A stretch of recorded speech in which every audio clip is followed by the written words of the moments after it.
donner la parole à une organisation qui a toujours été aux côtés de toutes les luttes, surtout celles des quartiers populaires contre l'islamophobie. Depuis la première heure, je vais donner la parole à Michel Sibony de l'Union juive française.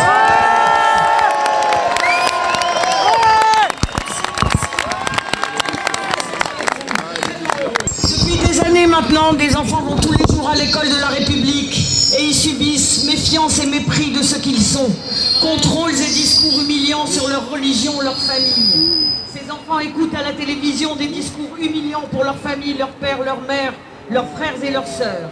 Les pères et les frères sont surveillés sur les lieux de travail et dans les villes, soumis au contrôle au faciès. Les mères sortent le matin la peur au ventre pour les accompagner à l'école, au travail, à la poste, à la banque, à l'hôpital, sans jamais savoir d'où va venir l'agression verbale ou parfois physique.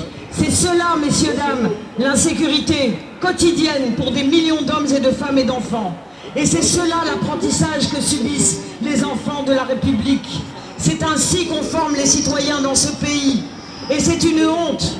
Et ce que les autres enfants apprennent sur les bancs de l'école, de cette nouvelle école laïque, c'est qu'eux-mêmes, n'étant pas musulmans, ils sont à l'abri des suspicions et des discriminations.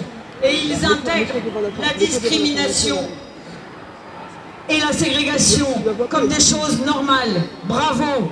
Nous sommes une association juive, la seule association juive représentée ici. Et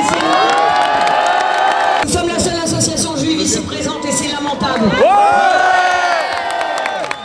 Même si nous savons qu'il y a de très nombreux juifs ici, présents, militants, associatifs, syndicaux, dans les partis, nous sommes là aussi parce qu'ils ont de la mémoire. Nous aussi à l'UJFP, nous avons de la mémoire et nous en servons. Cette mémoire nous donne des devoirs.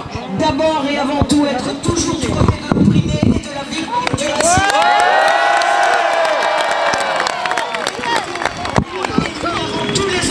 Respecter sa parole et lutter avec lui et à ses côtés. Il y a des gens qui parlent de la concurrence des mémoires. Quel sale concept abject. C'est le concept du capitalisme sauvage qui nous tue tous. Nous en avons un autre, celui de la solidarité et de la fraternité. Bravo! Et de la responsabilité les uns envers les autres. C'est pour cela que nous travaillons avec toutes les organisations de racisés, avec le CCIF, avec le CRAN, avec la BAN, avec la Voix des Roms, contre le racisme sous toutes ses formes. C'est pour ça aussi... Attendez 2 secondes.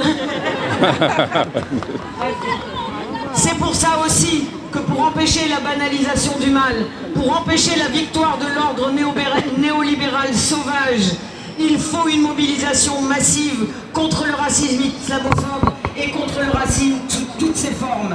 Nous serons présents dans la rue aussi le 8 décembre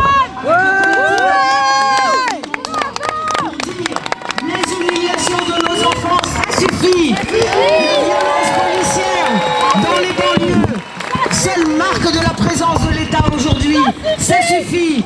Le racisme, ça suffit. La fraternité n'est pas à vendre. Ça suffit!